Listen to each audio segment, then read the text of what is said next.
Hello everyone, welcome you to Kaira classes. जैसा कि आप सब जानते हैं कि न्यू एजुकेशन पॉलिसी 2020 आ चुकी है, तो आज की वीडियो में हम इस न्यू एजुकेशन पॉलिसी 2020 के फीचर्स और किस तरह से ये पॉलिसी हमारे एजुकेशन सिस्टम को बेटर कर सकती है वो जानेंगे।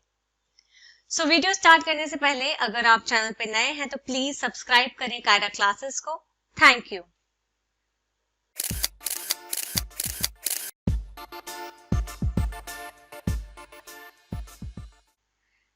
एजुकेशन पॉलिसीज कौन कौन से ईयर में आई थी वो देख लेते हैं।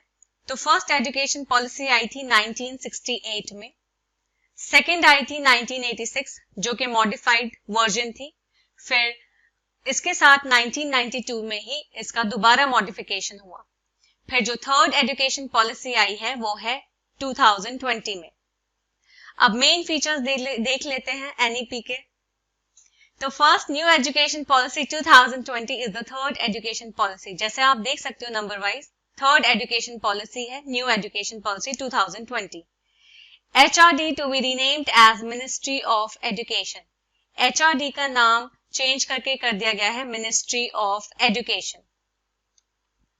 Indian institute of translation and interpretation IITI proposed. इसका मतलब है बहुत सारे इंडियन इंस्टीट्यूट ऑफ ट्रांसलेशन और इंटरप्रिटेशन सेटअप किए जाएंगे इंडिया में।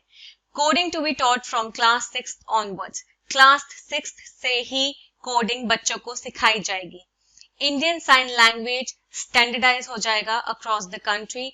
इसका मतलब है कि जो इंडियन साइन लैंग्वेज है वो सेम स्टैंडर्ड का होगा पूरी कंट्री में। मीडियम ऑफ इंस्ट्रक्शन लोकल होगा या रीजनल लैंग्वेज का होगा। Education sector to get 6% of GDP, gross domestic product. Earlier it was 1.7%. Government ने तय किया है कि जो GDP था पहले 1.7% था, एजुकेशन सेक्टर में जो जाता था अब उसे बढ़ा के 6% कर दिया गया है। तो 6% ऑफ GDP अब एजुकेशन सेक्टर को मिला करेगा। मिनिमम क्वालिफिकेशन टीचिंग की 4 साल इंटीग्रेटेड BEd डिग्री होगी। National scholarship portal SC, ST, OBCs, SEDGs students की एक्सपेंड की जाएगी, मतलब बढ़ाई जाएगी। तो नेशनल स्कॉलरशिप जो है इनकी काफी बढ़ाई जाएगी। प्री स्कूल सेक्शन खोले जाएंगे केंद्रीय विद्यालय में, तो प्री स्कूल सेक्शंस भी केंद्रीय विद्यालय में खोले जाएंगे। Now school system as per NEP। अब किस तरह से स्कूल सिस्टम में चेंज आ रहा है वो देख लेते हैं न्यू एजुकेशन पॉलिसी के तहत। प्रीवियस सिस्टम जो था वो 10+2 लेवल पे था। अब जो नया सिस्टम बनाया है वो है 5+3+3+4 लेवल का।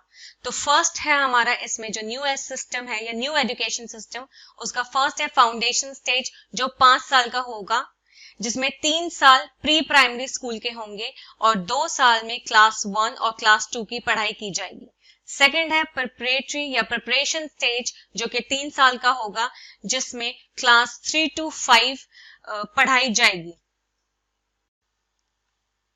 थर्ड है हमारा मिडिल स्टेज जो कि 3 साल का होगा, क्लास 6 to 8 तक।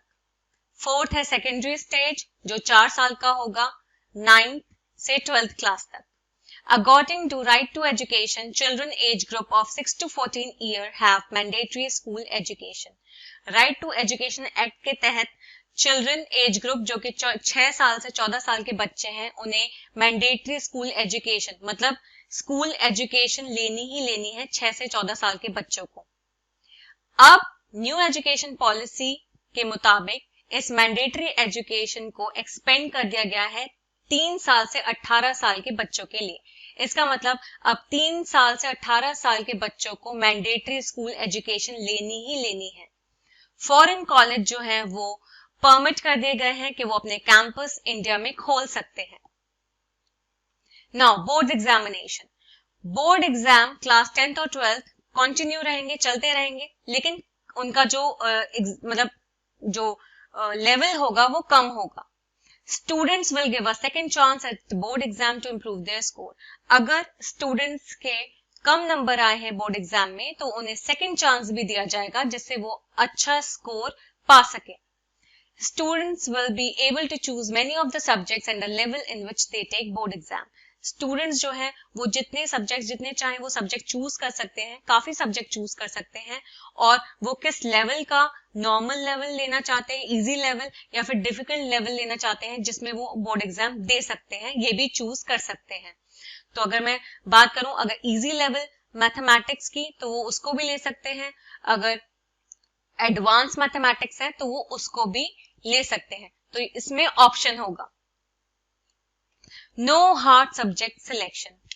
Presently, if students choose science stream, then they cannot study subjects like economics, history, but now there are no hard separation. अभी के टाइम पे स्टूडेंट्स अगर साइंस स्ट्रीम चूज करते हैं तो वो आर्ट्स के सब्जेक्ट्स नहीं पढ़ सकते, कॉमर्स के सब्जेक्ट्स नहीं पढ़ सकते, ऐसा होता है। तो साइंस है तो ऑब्वियसली साइंस के सब्जेक्ट्स पढ़ेगा, कॉमर्स से है तो कॉमर्स के सब्जेक्ट्स पढ़ेगा, आर्ट्स से है तो आर्ट्स के सब्जेक्ट पढ़ेगा, ये चलता आया है अभी तक। लेकिन अब न्यू एजुकेशन पॉलिसी के मुताबिक जो बच्चा जिस सब्जेक्ट में इंटरेस्टेड है, सपोज अगर वो साइंस उसने ली है लेकिन वो इकोनॉमिक्स भी पढ़ना चाहता है या फिर वो अगर लैंग्वेज भी पढ़ना चाहता है तो वो उसको भी ऑप्ट कर सकता है। तो कोई हार्ड सेपरेशन सब्जेक्ट्स का नहीं रहेगा। Skills such as analysis, critical thinking and conceptual clarity will be taught in school. School में analysis, critical thinking और conceptual based questions, clarity ये सब भी सिखाई जाएगी। स्किल डेवलपमेंट जिससे बच्चे का अच्छे से अच्छा हो सके। Gross enrolment ratio goals for 2035। तो 2035 तक एनईपी जो न्यू एजुकेशन पॉलिसी 2020 है उसका ये गोल है कि ज्यादा से ज्यादा बच्चे एनरोल हो स्कूल्स में। सेकेंडरी स्कूल में अभी तक 56.5% बच्चे पढ़ते हैं क्लास 11th और 12th को, तो जो एनरोलमेंट है वो 56.5% का रेशियो दिखाता है, जबकि 2035 तक इसको, ये हमारा गोल है कि हम इस परसेंटेज को 100% तक पहुंचा सके।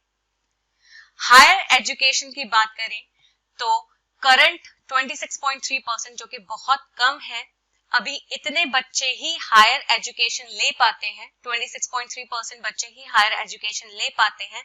तो ये एनईपी का गोल है कि 2035 तक 50%, कम से कम 50% बच्चे हायर एजुकेशन ले सके।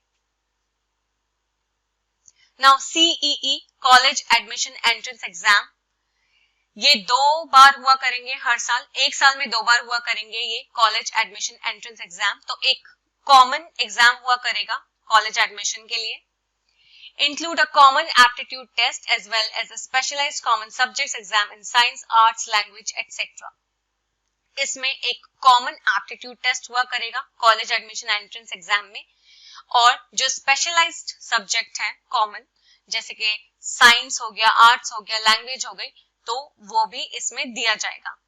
नेशनल टेस्टिंग एजेंसी जो है वो कंडक्ट कराएगी इस कॉलेज एडमिशन एंट्रेंस एग्जाम को to universities across the country. जितनी भी यूनिवर्सिटीज हैं उनका एक एग्जाम हुआ करेगा, कॉमन एग्जाम हुआ करेगा। Not mandatory for all universities, ये सारी यूनिवर्सिटीज के लिए तो मैंडेटरी नहीं है, लेकिन जो यूनिवर्सिटीज इस कॉलेज एडमिशन एंट्रेंस एग्जाम में आएंगी तो वो यूनिवर्सिटीज एक ही कॉलेज एडमिशन एंट्रेंस एग्जाम रखेंगी। 4-year courses, 4-year undergraduate programme और बैचलर्स डिग्री में कुछ चेंजेस लाए गए हैं। इसमें फर्स्ट है मल्टीपल एग्जिट ऑप्शन, इसमें आप कभी भी उस कोर्स को छोड़ सकते हो, एग्जिट कर सकते हो उससे। अंडर ग्रेजुएशन 3 साल या 4 साल का होगा।